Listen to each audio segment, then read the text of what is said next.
Welcome friends, welcome to आपके अपने YouTube channel infinity maths. तो आज हम सॉल्व करने जा रहे हैं 10th क्लास का एक्सरसाइज 1.2। लेकिन उससे पहले हम एक मोस्ट इम्पॉर्टेंट थ्योरम है उसके बारे में हम डिस्कशन कर लेते हैं। मोस्ट इम्पॉर्टेंट प्रमेय है उसके बारे में डिस्कशन कर लेते हैं, उसके बाद में हम स्टार्ट करते हैं। तो प्रमेय क्या है कि प्रत्येक भाज्य संख्या को अभाज्य संख्याओं के एक गुणनफल के स्वरूप में हम व्यक्त किया जा सकता है। कोई भी भाज्य संख्या अगर आपको दिया गया है तो आप उसे अभाज्य संख्याओं के गुणनखंड में उसे आप प्रस्तुत कर सकते हैं, उसके स्वरूप में लिख सकते हैं। जैसे मैं यहाँ पे एक उदाहरण ले लूं, मान लेते हैं हम ले लेते हैं यहाँ पे 120। 120 एक भाज्य संख्या है और इस भाज्य संख्या को अगर मुझे अभाज्य संख्या के गुणनखंड के स्वरूप में लिखना है तो मैं क्या करूंगा, पहले इसका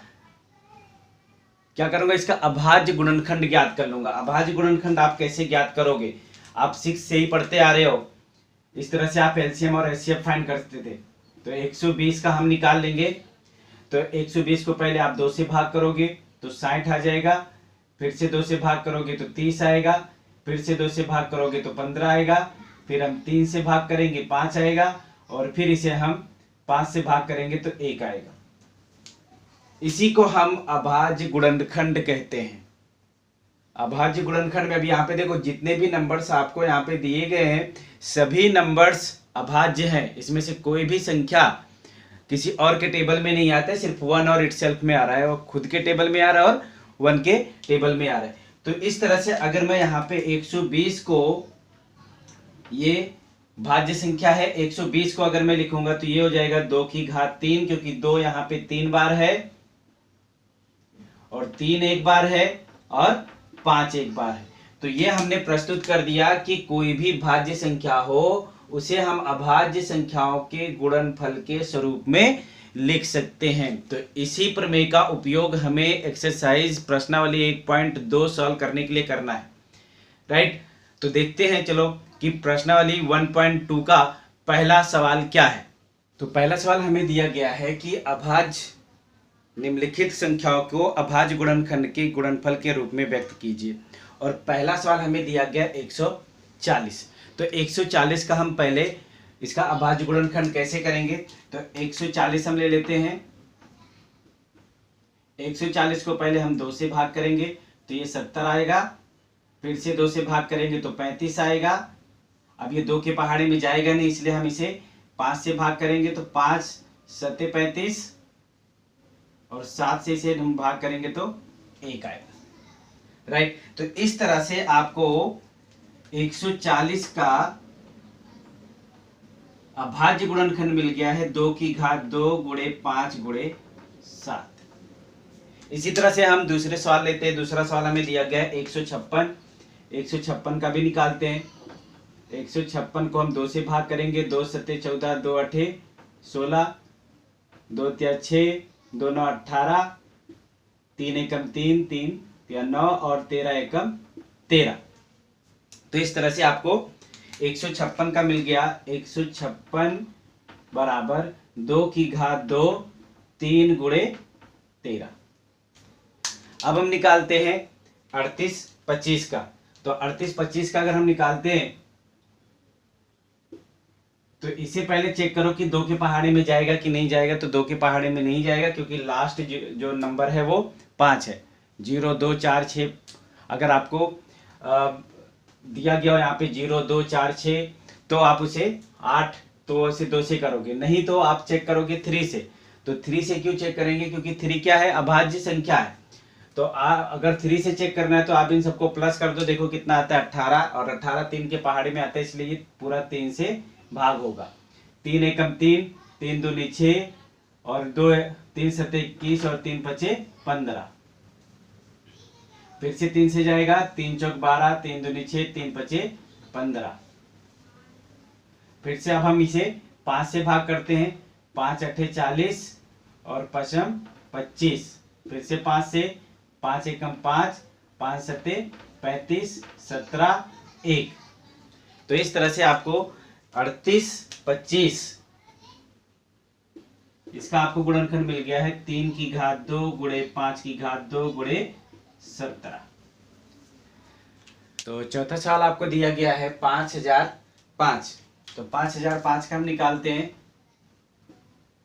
5005 इसे हम 5 से भाग करते हैं। 5 एकम 5, 0 0 1। अब इसे 5 से आपने भाग कर दिया। अब इसे चेक करो, अब ये किसके पहाड़े में जाएगा? अब ये जाएगा आपका 7 के पहाड़े में। 7 एकम 7, 3 और 2 7 चौक 28 और 7 तिया 21। अब ये 11 से जाएगा। 11 एकम 11, 11 तिया 33। 13 के पहाड़े में आएगा ये एक बार में। तो इस तरह से आपको 5005 ये मिल गया आपको 5, 7, 11 और 13। इसी तरह से हम ज्ञात कर लेते हैं 74 29 का कितना आएगा। तो 74 29। अब अगर इसे आप फाइंड करते हो, अगर आप इसमें निकालते हो कि ये कौन से के पहाड़े में जाएगा, तो ये आपका डायरेक्ट 17 के पहाड़े में जाएगा 437 बार में। 17 के पहाड़े में ये 437 बार में जाएगा। और फिर जब आप 19 से आपको करना पड़ेगा, क्योंकि 19 के अलावा और किसी के टेबल में नहीं आएगा ये। और ये जाएगा 29 बार में। और ये हो गया 29 एकम 29, क्योंकि ये भी क्या है, एक अभाज्य संख्या है। तो इस तरह से आपको 74 29 इन दोनों का हमें मिल जाएगा। 74 29 का हमें मिलेगा 17 गुणे 19 गुणे 23। तो इस तरह से आप कोई भी विभाज्य या भाज्य संख्या हो उसे आप इस तरह से गुणनखंड करके निकाल सकते हो। अगर आपको कंफ्यूजन हो कि भाज्य संख्या या अभाज्य संख्या किसे कहते हैं, या सम संख्या या विषम संख्या, ऑड इवन, राइट, तो आप आई बटन पे यहाँ पे है, आप वहाँ पे क्लिक करके उस वीडियो को देख सकते हो। उस वीडियो से आपका कंफ्यूजन दूर हो जाएगा। चलो अब हम आगे सवाल करते हैं क्वेश्चन नंबर 2। तो प्रश्न नंबर 2 आपको दिया गया है। इसमें पूर्णांकों के निम्नलिखित युग्मों के एचसीएफ और एलसीएम ज्ञात कीजिए और इसकी जांच कीजिए कि दो संख्याओं का गुणनफल या एचसीएफ और एलसीएम के गुणनफल के बराबर में होता है। और हमें पहला सवाल दिया गया है 26 और 91, सॉरी 26 और 91। तो इनका भी पहले हम अभाज्य गुणनखंड निकाल लेते हैं। 26 का अगर आप निकालते हो तो 2 के पहाड़े में 13 बार में जाएगा और 13 एकम 13 हो जाएगा। इसी तरह से 91 का हम निकाल लेंगे। तो 91 का अगर आप निकालते हो तो ये 7 के पहाड़े में जाएगा 13 बार में और 13 एकम 13। तो इस तरह से आपको 26 का मिल गया है 2 गुणे 13 और 91 का मिल गया है 7 गुणे 13। अब आपको एचसीएफ कैसे ज्ञात करना है? एचसीएफ ज्ञात करने के लिए आपको चेक करना है कि दोनों नंबर में ऐसा कौन कौन सा नंबर कॉमन है। तो ये दोनों कॉमन है, तो इसी को हम एचसीएफ कहते हैं। तो ये आपको मिल जाएगा 13। एलसीएम में आपको क्या करना है? एलसीएम में आपको जो कॉमन ले रहे हैं उसे तो हमें लिखना ही है। इसके अलावा जो नंबर बच जाते हैं उन सभी नंबर्स को भी हम लिख देंगे। तो 7 गुणे 2। अब इन तीनों का अगर आप गुणा करते तो 13 गुणे 14, 13 गुणे 14 हो जाएगा 182। तो इस तरह से आपको एचसीएफ और एलसीएम मिल जाएगा। अब यहाँ पे हमें दिया गया इसकी जांच कीजिए कि इनका गुणनफल दोनों बराबर होता है। तो हम जांच कर लेते हैं। दोनों संख्याओं का गुणनफल, दोनों संख्याओं का गुणनफल बराबर। आपको कौन कौन सी संख्या दी गई है यहाँ पे? 26 और 91। तो 26 और 91 को हम माइनस कर देते हैं, सॉरी गुणा कर देते हैं। तो 26 और 91 को जब आप गुणा करोगे तो आपको मिल जाएगा 2366। 2366। इसी तरह से आप एलसीएम और एचसीएफ का दोनों का गुणा करते हो। एलसीएम गुणे एचसीएफ, तो यहां से आपको मिल जाएगा 13 गुणे 182 बराबर, ये भी उतना ही रहेगा 2366 आ जाएगा। तो इस तरह से आपका आंसर आ जाएगा। आप जांच कर सकते हो कि इन दोनों का गुणनफल बराबर होता है या नहीं। ये बराबर ही होगा। अगर बराबर नहीं आ रहा है इसका मतलब कि हमने कहीं पे रॉन्ग किया है, इसलिए बराबर नहीं आ रहा है।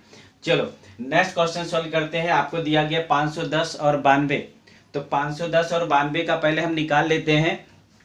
अभाज्य गुणनखंड। और अभाज्य गुणनखंड निकालने के लिए हमें पता है हमें क्या करना है, 510 और 92। तो आपको पता है 510 2 के पहाड़े में आता है, तो जब आप इसे 2 से भाग करोगे तो 2 दूनी 4 और 2 पंचे 10, 2 पंचे 10। अब ये 2 के पहाड़े में तो आएगा नहीं, ये 3 से भाग जाएगा, तो 3 3 अठे 24 और 3 पचे 15। अब 5 के पहाड़े में जाएगा, 5 एकम 5, 5 सते 35, 17 एकम 70। इसी तरह से 92 का आप निकाल लो। तो 92 को भी आप 2 से पहले भाग करोगे, तो 2 चौक 8, 2 छक 12, फिर से 2 से करोगे 23 और 23 एकम 23। तो यहां से आपको मिल गया 510 का 2 गुणे 3 गुणे 5 गुणे 17। और इसी तरह से आपको यहाँ पे 92 का मिल गया है 2 गुणे 2 की घात 2 और 23। अब आपको निकालना है एचसीएफ। एचसीएफ आप चेक करोगे कि कॉमन क्या है, लेकिन यहाँ पे अगर हम देखें तो इसमें घात 2 है, उसमें घात 1 है, कुछ नहीं है, तो इसका मतलब क्या हो गया, यहाँ पे घात 1 है। तो हमेशा एचसीएफ में जो घात होता है कम घात वाले को कॉमन लिया जाता है। तो यहाँ पे आपको मिल जाएगा 2, राइट। और अगर आप निकालते हो एलसीएम, तो एलसीएम में आपको क्या मिलेगा, एलसीएम में हमेशा बड़ी घात कॉमन ली जाती है। तो बड़ी घात क्या है, 2 की घात 2, तो 2 की घात तो ये कॉमन तो हो ही गया। इसके अलावा क्या है, इसमें 3 है, 5 है, 17 है और 23 है। और जब आप इनका गुणा करोगे तो आपको मिल जाएगा ये टोटल 23,460। 23,460। अब आपको जांच करना है कि ये दोनों सही है या नहीं है। जांच करने पर आपको क्या करना है, पहले इन दोनों संख्याओं का गुणा करना है। तो मैं डायरेक्ट अगर मैं लिखूं, यहाँ पे मान लेता हूं कि ये a है, ये b है, तो a गुणे b बराबर 2 गुणे 510 गुणे 92। 510 गुणे 92 अगर आप गुणा करते हो तो आपको मिल जाएगा 46,920। 46,920। इसी तरह से आप एचसीएफ और एलसीएम का गुणा करोगे तो ये 2 गुणे 23,460 का ये भी आपको मिल जाएगा 46,920। तो इस तरह से आपका आंसर आ जाएगा। तो तीसरा सवाल है आपका 336 और 54। तो 336 और 54 का हम पहले अभाज्य गुणनखंड ज्ञात कर लेते हैं। 336 इसे 2 से भाग करेंगे तो 2 एकम 2, 2 छक 12, 2 अट्ठे 16, 2 अट्ठे 16 और 4, 2 चौक 8 दूनी 4, 2 21, 3 7 और 7 1। इसी तरह से हम 54 का भी निकाल लेंगे। इसे 2 से भाग करेंगे तो 27, इसे 3 से भाग करेंगे तो 9, 3 से भाग करेंगे तो 3 और 3 से भाग करेंगे तो 1। तो इस तरह से आपको मिल गया 336 का 2 की घात 4, ये 4 बार है, 3 गुणे 7। इसी तरह से आपको मिल गया 54 का 2 गुणे 3 की घात 3। अब इसमें से आपको एचसीएफ ज्ञात करना है। तो एचसीएफ अभी मैंने बताया कि घात जो कम हो उसको कॉमन लिया जाता है। जैसे यहाँ पे देखो 1 है, यहाँ पर भी 1 है, तो इसमें कम घात किसका है, ये दोनों 2 में है, लेकिन घात किसका कम है, 2 का घात 1, तो 2 का घात 1 हमने कॉमन ले लिया। इसी तरह से 3 के घात में 1 भी कॉमन है, तो ये 3 हो गया और ये हो गया बराबर 6। एलसीएम अगर आपको फाइंड करना है तो ये 6। अब यहाँ पे देखो ये हमको क्या करना है, अब इसमें बड़ी वाली घात कॉमन लेना है, तो 2 की घात 4, 3 की घात 3 और 7, और इन तीनों का गुणा अगर हम करते हैं तो हमें मिल जाएगा 3024। अब हम जांच कर लेते कि ये सही है या गलत है, तो दोनों का आंसर सेम आता है या नहीं। जांच में a गुणे b मतलब हो गया 336 गुणे 54 और 336 गुणे 54, इसे अगर मल्टीपल आप करते हो तो आपको मिल जाएगी 18,144। और इसी तरह से अगर आप एलसीएम और एचसीएफ मल्टीपल करते हो, एलसीएम गुणे एचसीएफ, तो एलसीएम आपका मिला है 30 34, एचसीएफ आपको मिला है 6, और जब आप इनको गुणा करोगे तो ये भी मिल जाएगा 18,144। तो क्वेश्चन नंबर 3 से आगे हम नेक्स्ट वीडियो में सॉल्व करेंगे। तो आपको नेक्स्ट वीडियो यहाँ सजेशन में या फिर आई बटन आपको दिखाई दे रहा होगा, यहाँ पे आई बटन पे आप क्लिक करोगे तो आपको नेक्स्ट वीडियो आपको मिल जाएगा।